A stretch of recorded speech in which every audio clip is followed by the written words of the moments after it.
Here is a quick and easy way to fade up text in Adobe After Effects CC 2024.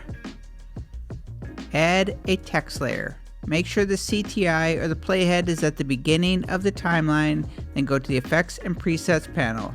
You can do a search for fade up, but if you want to see where it's located, twirl open Animation Presets, then Text, then go into the Animate In folder.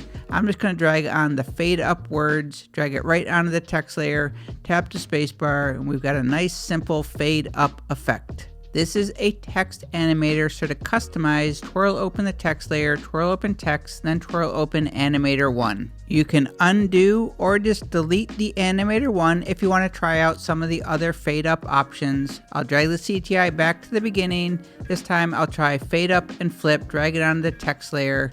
Fast and easy. My name is Mike Murphy. Cheers.